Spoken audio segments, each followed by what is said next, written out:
The torn eviction notice was folded like a secret, the stamped date bleeding through the paper, as if the ink had soaked into Hana's fingers. She held it at the corner, where the rip had eaten half the landlord's name, careful not to crease it further, careful as if the paper might shatter into dust and take their whole life with it. The hallway light outside 4C flickered with that familiar, tired buzz, and the carpet smelled like wet concrete and old cooking oil. Someone down the hall coughed the long, rattling cough of winter.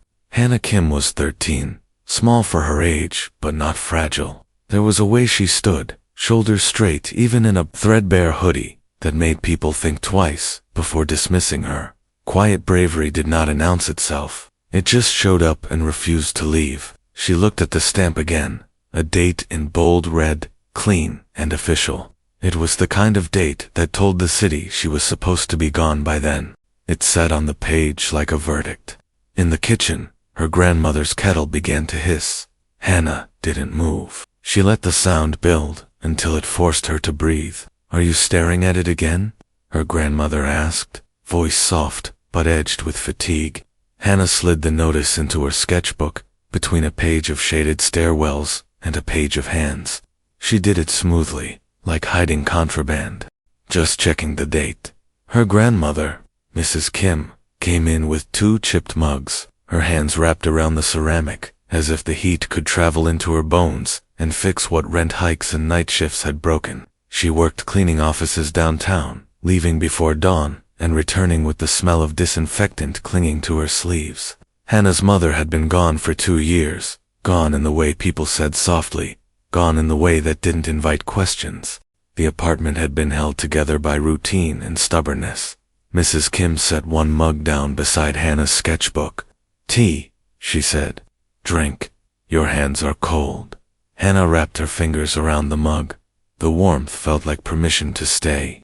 Outside, the city went on pretending it didn't notice buildings like theirs.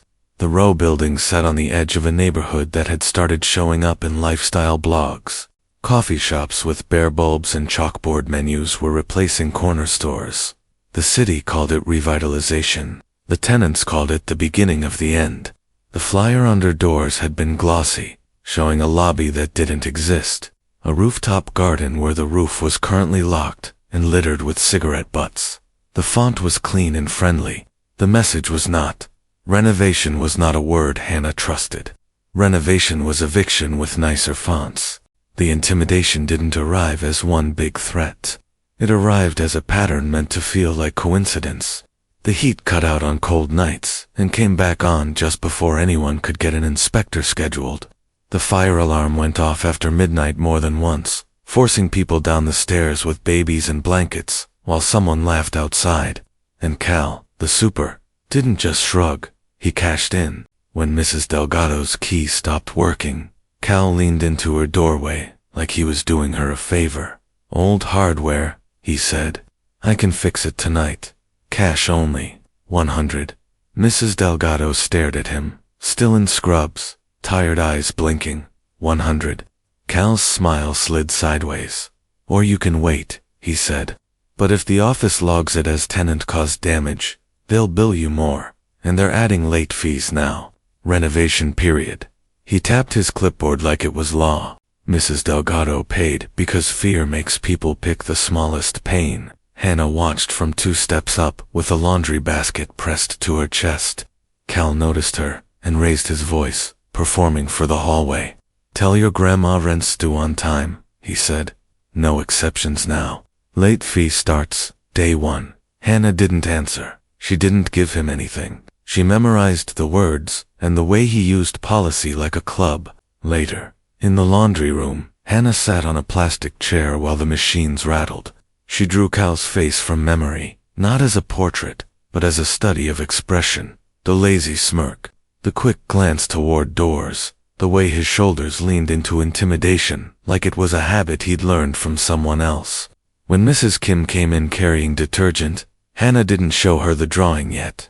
She watched her grandmother's hands, the cracked knuckles, the way she folded her shoulders inward, as if to take up less space in a world that charged rent for air. Hana didn't want to add fear without a plan. She kept drawing anyway, because drawing was her plan before she had words for it. On the bus to school the next morning, Hana passed a billboard she had started to hate. A glossy photo of a glass tower, clean lines cutting the sky. The words read, Rowe, Transforming City Living. Victor Rowe's name sat beneath like a signature. Transformation sounded like a miracle until someone realized it meant being erased. Hana stared at the billboard and felt something small and hot in her chest. She didn't know Victor Rowe, but she knew the kind of man who could sell a story, so pretty people stopped asking who got shoved out of frame. At school, Hana slipped into art class early. The room smelled like tempera and dust. Ms. Green was setting out charcoal sticks, scarf bright against the gray day. Hana, Ms. Green said, "You're early again." Bus was faster, Hana muttered. Ms. Green finally looked up and saw Hana's hands hovering near her sketchbook like a guard dog. "You okay?" Hana swallowed. "My building. It's getting bad." "Bad how?" "Eviction notices," Hana said. "Renovation. But they're making it hard before that." Ms. Green's expression tightened. "Do you know who owns your building now?" "Rowe Properties," Hana said. "Or something like that." "Victor Rowe," Ms. Green said, and her mouth hardened. "Luxury real estate mogul. He sells transformation like a moral virtue." She paused, then added quietly, "A brand can be armor. People wear it so they don't have to remember what it cost them to get powerful." Hana's gaze flicked to her sketchbook. Armor. That word stuck like a staple. Ms. Green leaned forward. "Show me what you've been drawing." Hana opened the sketchbook. Ms. Green studied the page's lobby map with notes. A rough diagram of the fire alarm panel, with times written in small handwriting. The basement door, and its lock. A face drawn from memory that looked too sharp to be an accident. Ms. Green exhaled like she'd just realized a child had been doing an adult's job. "This is evidence," Ms. Green said. "And evidence needs redundancy." Hana's throat tightened. "They could take it," she admitted, barely above a whisper. "They might try," Ms. Green said. "So we don't give them the chance." She opened her laptop. "We scanned key pages today, not next week. Today, I'll email them to myself, and to a secure address a tenant lawyer gives us. Also, take photos of your notice, front, back, stamp close-up, and email them too. Time-stamped. If someone takes your sketchbook, your record doesn't disappear." During lunch, Ms. Green scanned and emailed. Hana photographed the torn notice, red stamp sharp in the frame, then took a wider shot, showing the tear and the partial letterhead. She emailed everything twice, because Ms. Green insisted on redundancy that bordered on paranoia. Hana began to understand paranoia could be wisdom when people had money, and you did not. Ms. Green typed a short message above the attachments, scanned documentation from student witness. "Please, confirm receipt." She had Hana watch as the sent email appeared in the outbox with time and date. Pixels became proof. Proof became harder to steal. That afternoon, Hana walked home slower than usual, eyes scanning the street like she was mapping danger with her gaze. At the building entrance, a new sign was taped to the glass. Entry by residents only. Security enforced. The irony was sharp. Their security camera still didn't work. Inside, the lobby smelled faintly like fresh paint, just a patch near the mailboxes, like someone trying to cover a crack instead of fixing it. Cal sat at the front desk, phone in hand, laughing at something Hana couldn't hear. His laugh stopped the moment he saw her. His eyes followed her up the stairs. In the stairwell, the light flickered. Hana counted steps 1, 2, 3, because counting kept fear from growing teeth. On the third-floor landing, she heard a low voice in the hallway. "We just need them." "Uncomfortable," a man said. "Leaks. Noise. It's not rocket science." Hana pressed against the wall, heart hammering. She leaned toward the wired glass window. Cal stood with a man in a gray jacket holding a folder, talking like he'd given these instructions before. "Timeline's tight," the gray jacket said. "Rowe wants this clean. No news. No complaints." Cal laughed nervously. "Nobody's complaining." "Good," the gray jacket said. "Because if complaints go up, payouts go up." He slapped an eviction notice onto 3B, pressed it flat, and stamped it red ink, a clean date. Then he turned his head and looked straight at the stairwell window. His mouth curved into a slow smile. He raised 2 fingers in a loose wave, like greeting a neighbor. Hana stepped back and moved down the stairs fast but quiet. She didn't stop until she hit the lobby again. Cal called after her. "Where you going?" "To the store," Hana said, voice steady, and walked out. But she didn't go home. She went straight into Mr. Patel's corner store and stood by the counter under the camera. She kept her back to the shelves, eyes on the door. Mr. Patel's brows lifted. "Hana, you okay? Can I stay here a minute?" Hana asked. "You stay," Mr. Patel said. "No questions." Hana called Lena. The number was already saved, thumb already ready. "He saw me," Hana said.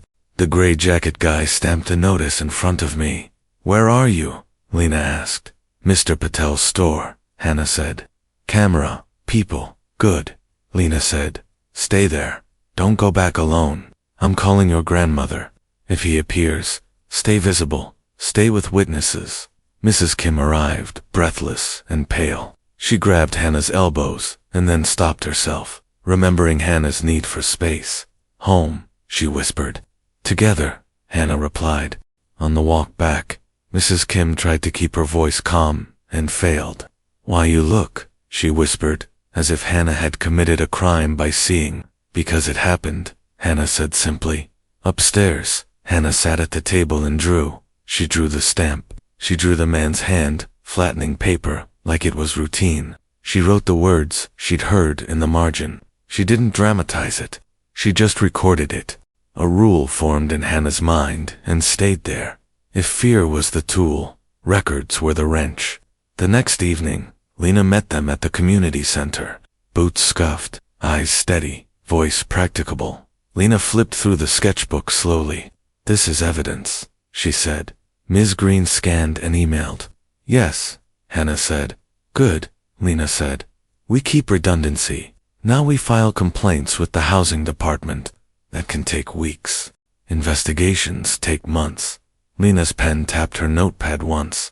"But we also send a preservation demand to Row Urban Renewal, meaning they must preserve texts, access logs, contractor invoices, work orders, and emails related to this project.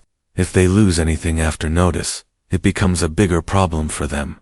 Mrs. Kim's hands trembled around her mug. "They can still kick us out," she whispered. "They can try," Lena said. "But trying gets more expensive when the record is solid."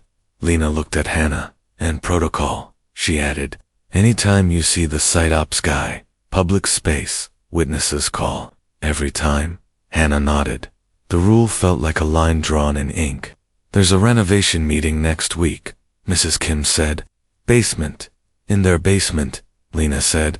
"Fine, Hana, you stay close to me and your grandmother. No wandering.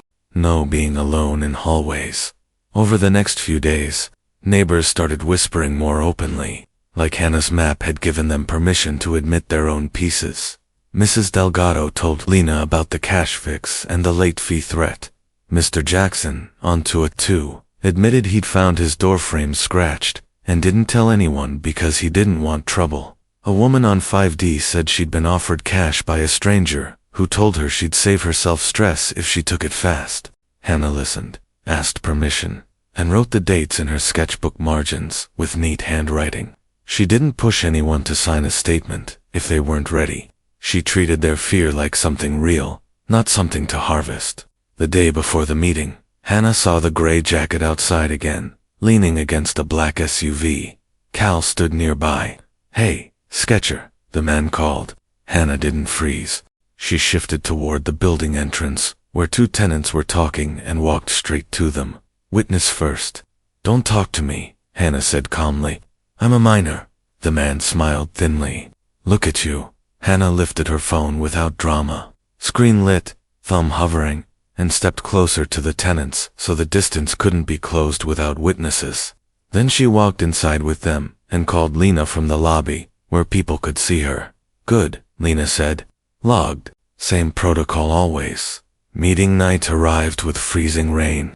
The basement smelled like damp concrete and old detergent. Folding chairs sat in rows. At the entry, a printed sign was taped to the wall. No recording, check-in required. Another sign read, unauthorized persons will be removed. A man with a clipboard checked names like a bouncer. This is private property, he said to anyone who hesitated. Company rules. Hana felt her stomach tighten. Controlled entry, controlled room, controlled story. Daniel Harrow stood near a projector screen, suit crisp, smile practiced. Good evening, he said. I'm Daniel Harrow, representing Row Urban Renewal LLC. We're excited to share plans for the revitalization of this property. Tenants sat scattered, arms crossed. Near the wall, the gray jacket watched with a calm smile. His posture said he didn't think rules applied to him. Lena leaned toward Hana. Stay close, she murmured. Harrow clicked through glossy renderings. People stared without blinking. Then a tenant in the second row raised a phone, angling it low, trying to record anyway. The clipboard man moved fast. Sir, he snapped, put it away. No recording. It's my home, the tenant said, voice shaking with anger. The clipboard man's jaw tightened. Private property. Company rules. Lena's voice cut through, calm and sharp. Tenants have rights to document conditions and to keep their own records, she said. You can ask for no filming of your staff, but you cannot erase tenant testimony by intimidation. Harrow's smile didn't change, but his voice cooled. If you record, you'll be removed, he said. This is a private informational meeting. Private, someone muttered. Lena didn't raise her volume. If you remove a tenant for attempting to preserve their own record, that becomes evidence, she said. The tenant's hand tightened around the phone. He looked around at exhausted neighbors, at the exit that suddenly felt farther, then lowered it. The clipboard man didn't move away. He stayed close, like pressure. Control wasn't just signage. It had teeth. Lena's counter had teeth too. Lena stood. My name is Lena Ortiz, she said clearly. I represent multiple tenants here, including Mrs. Kim of 4C. Let's start with habitability and harassment, heat outages, false alarms, lock tampering, threats. Why has this escalated in recent weeks? Harrow's smile tightened. I'm not aware of you should be, Lena cut in, because intimidation to force tenants out is illegal. The gray jacket stepped forward, as if bored by law. Nobody wants drama, he said. Take the relocation money and move somewhere better. Lena's eyes locked on him. And you are? Grant Voss, he said, shrugging. Project operations contractor. Site ops lead. Hana felt the name land like a nail. Not gray jacket anymore. Grant Voss, site ops. Lena nodded once. So you coordinate crew access and day-to-day operations, she said. Grant smiled. Sometimes. Then you'll want to hear this, Lena said. Approaching a minor tenant and making intimidation comments is a problem. Grant's smile thinned. I don't know what you're talking about. Hana stood, but she did not move toward him. She stayed close to Mrs. Kim and Lena. She spoke like a witness, not a performer. Someone is making the building uncomfortable on purpose, Hana said. I wrote down times. I drew what I saw. I heard Grant say Row wants it clean. I watched him stamp eviction notices. Grant chuckled. Kids making stories. It's not a story, Hana said. It's a timeline. She opened her sketchbook and held it so nearby tenants could see. She read the alarm times. She showed the heat notes. She showed the stamped notice drawing. And then, because Hana understood anchors, she pulled the torn eviction notice from the back pocket of the sketchbook. Flattened now, protected by a plastic sleeve Ms. Green had given her. The red stamp flashed under the basement lights. This is the paper he stamped, Hana said, holding it up just long enough for faces to register it, then bringing it back to her chest. This is the date. The room changed. Tenants started speaking. Cal, demanding cash. Late fee threats. Scratched locks. Fear found witnesses. Harrow lifted his hands, voice clipped. We're not here to discuss allegations, he said. We're here to present information, a tenant called out. Then answer the questions. Harrow's jaw tightened. We'll respond through appropriate channels, he said. There is no off-the-record here. Someone tried again. Just tell us if you're cutting the heat on purpose. And Harrow's smile flattened into something hard. This meeting will end if it becomes disruptive, he said, and anyone violating policy will be removed. The clipboard man shifted closer to the rows, a quiet threat. Harrow's phone buzzed. He stepped aside, answered in a low voice, then went pale. He hung up and faced the room. Mr. Rowe is aware of concerns, he said, voice strained. We will follow up. A new clock started in Hana's chest. Follow-up could mean anything. Follow-up could mean quiet retaliation. Follow-up could mean lawyers. Follow-up could mean nothing. After the meeting, Hana did not walk out alone. She stayed with Lena and Mrs. Kim until they were outside under streetlights with other tenants around, then walked to the community center together where the lights were bright. Public space. Witnesses call. Always. 2 days later, Lena filed complaints with the housing department and sent the preservation demand. Then the building pushed back in a smaller, meaner way.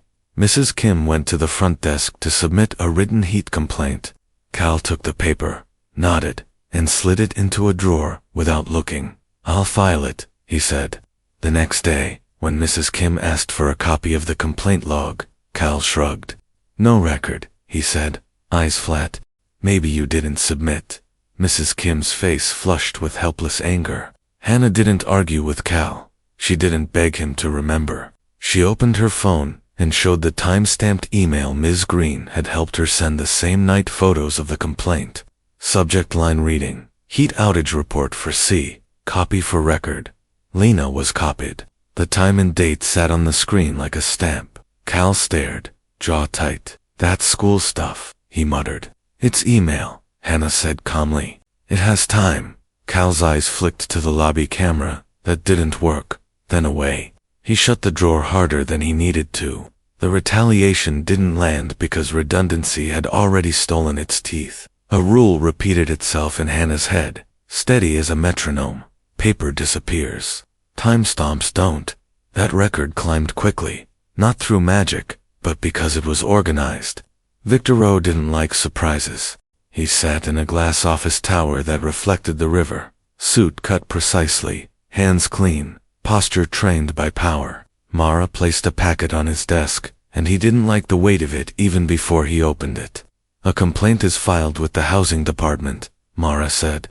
Tenant council is alleging harassment. Documentation is from a 13-year-old tenant, Hana Kim. She identified the site ops led by name. Victor opened the packet. He saw Hana's map. He saw the stamp drawing. He saw the torn notice photo with the red date. The story he sold himself, transformation, value, progress, suddenly looked like camouflage. Victor's first instinct wasn't to fix. It was to manage.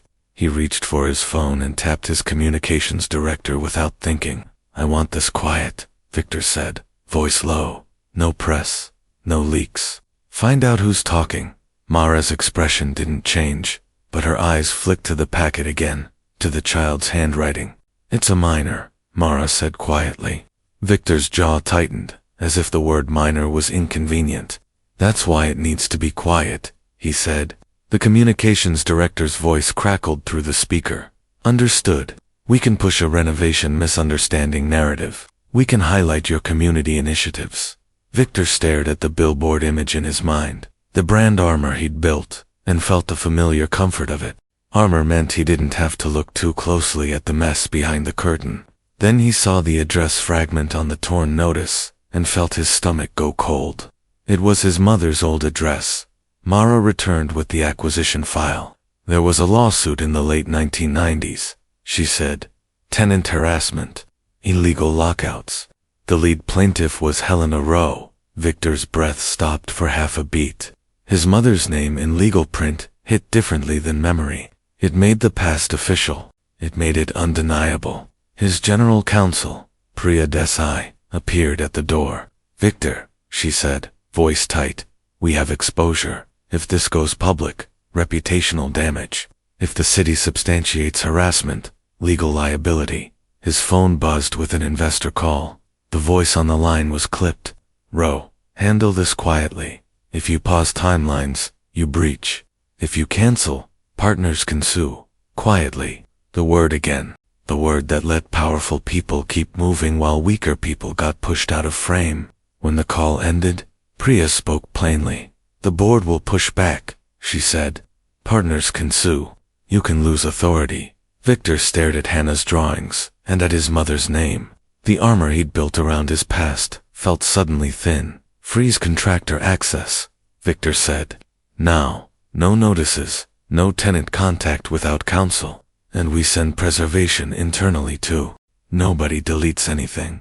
Priya's gaze sharpened. That increases exposure, she warned. Then we face it, Victor said. A new threat arrived before he could even exhale. A partner's attorney notice in his inbox. Warning of damages and breach if timelines were impacted. It wasn't a lawsuit yet, but it was the smell of one. It was the kind of letter that usually made executives flinch back and to quietly handle. Victor read it twice. His fingers stayed steady, but something in his throat tightened. The board call came. Faces on screens. Sharp voices. Freeze quietly. One board member demanded, cut the contractor and proceed. Another warned, cancel, and we'll vote to limit your authority. Victor heard the same message repeated in different accents. Protect the machine. He looked down at Hana's evidence again and saw something the board didn't see. A child forcing a crack in the machine with paper and pencil. He still chose it. The next morning, a new sheet of paper appeared in the row building lobby. This one not glossy, not friendly, not pretending. It had the row urban renewal letterhead, bold and plain.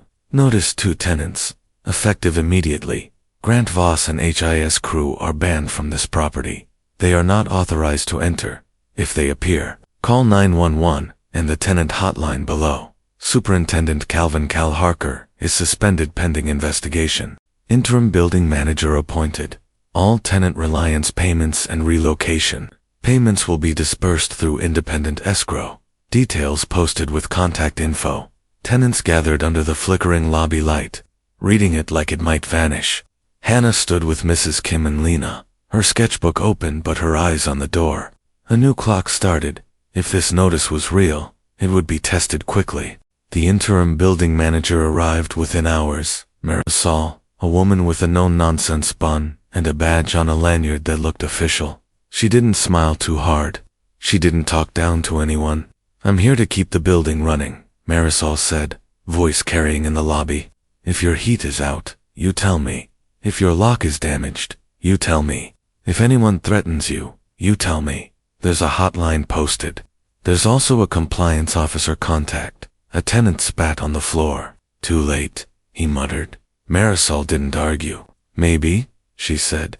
But it's here now. Lena moved closer to Hana and murmured, tenant-facing proof matters. This is one piece. We still enforce. Then, because Victor Rowe understood optics better than truth, he made a choice that was both. He showed up. Not in the lobby, not through the cramped door with tenants pressed close. That would have been unsafe and performative. He came to the sidewalk outside under a gray sky with a small security detail holding distance and a compliance officer holding a clipboard. A few reporters hovered at the edge because nothing stayed quiet anymore. Victor didn't pose for cameras. He didn't do a ribbon cutting. He stood behind a plain folding table with printed documents stacked neatly and a large sign in block letters. Tenant contact only through counsel or hotline. No direct contact with minors. He looked uncomfortable, not because of cold, but because he couldn't fully control the frame. Lena stood a few feet away with tenants, eyes sharp. Hana stayed beside Mrs. Kim, slightly behind Lena. Public space. Witnesses control. Victor spoke briefly, voice controlled. I'm here to post immediate protections, he said. Contractor ban. Interim management. Escrow oversight. He held up a sheet. This is the escrow confirmation. Independent. Not our internal account, a tenant yelled. We don't trust you. Victor didn't argue. You don't have to, he said. You will have paper. He nodded toward Lena. Any tenant questions go through counsel or the hotline. No exceptions, he said, and this time, it sounded like a rule he intended to follow. Hana didn't move closer. She didn't let the moment turn her into a photo. When a cameraman angled toward her, Lena stepped between with a palm raised. No filming the minor, Lena said, sharp. Back up. Hana watched the boundary hold. It mattered. The mediation meeting happened days later, not as resolution, but as confrontation. Lena sat with Hana and Mrs. Kim, across from Victor and Priya. The room was plain, the table polished, the silence heavy. Before anyone began, Hana spoke first. I won't meet without Lena, Hana said quietly, steady. No photos of me. No direct contact. If anyone from your company talks to me, it goes through Lena. Victor's eyes flicked toward Priya, then back to Hana. Agreed, he said. Hana reached into her sketchbook and slid the torn eviction notice, still in its plastic sleeve, onto the table. The red stamp faced up like an accusation. This is where it started, Hana said. The paper sat between them like a small, torn bridge between power and consequence. Lena didn't waste words. Stop harassment, restitution, accountability, structural change, she said. Victor looked at Hana, then Mrs. Kim, then the torn notice. He didn't wrap the apology in extra clauses this time. He didn't let it sound like a press statement. I'm sorry, Victor said. We used fear to push you out. Silence followed. Hana didn't nod. She didn't forgive. She just watched, because trust wasn't free. Lena demanded mechanics. Victor agreed to terms that hurt. Phased protections, third-party rent comps, escrowed relocation payments, independent audits, penalties, cooperation with investigations into the intimidation crew. Priya warned him quietly about exposure and shareholder anger, and Victor didn't retreat. Immediate consequences were written into the agreement too, not left floating in investigation. Cal's suspension became a removal, pending findings. With a no-contact directive, he could not approach tenants, could not enter apartments, could not collect cash, could not fix anything without documented authorization. The contractor ban became a formal trespass notice with the building address listed and copies provided to tenants and the interim manager. Grant's firm was terminated, and Grant himself was named in the no-entry notice. If he set foot on the property, it would be treated as trespass. Paper teeth, not magic. None of it happened overnight. The city didn't move overnight. Courts didn't move overnight. But the record moved forward, and it didn't stop moving. A week later, a new notice appeared in the lobby. Plain paper, black ink, taped beneath the broken security enforced sign. City housing inspection scheduled. Tuesday, 9 a.m. All tenants welcome to attend. Hana stood in front of it with her sketchbook open. She copied the date, then took a photo, then emailed it to Lena and Ms. Green with the subject line, next move. Her phone buzzed with a new message from Lena, short, urgent, colder than usual. Subpoena request filed for crew texts, plus access logs. Keep protocol, keep witnesses. Hana hit reply with 2 words, logging now. Then the lobby door opened, and someone stepped inside who Hana hadn't seen before. Someone in a clean jacket with a hard hat tucked under an arm, looking around like the building was an object, and not a home. Marisol, the interim manager, saw him too and moved fast. Can I help you? She asked. The man held up a clipboard. Contractor, he said, casual, checking. Marisol's voice sharpened. Name. He hesitated. Marisol glanced at the ban notice, then at Hana, then at Lena's number taped beside the hotline. No unauthorized entry, Marisol said. Leave. The man's eyes flicked toward the hallway, like he was calculating whether he could slip past. Hana didn't stand alone. She stepped toward the mailboxes where other tenants were gathered, and lifted her phone. Public space. Witnesses call. The man backed out, face tight. Hana watched the door close, and didn't relax. Not yet. A new clock started anyway, louder than the last. Someone was testing the boundary, and Hana kept her pencil ready.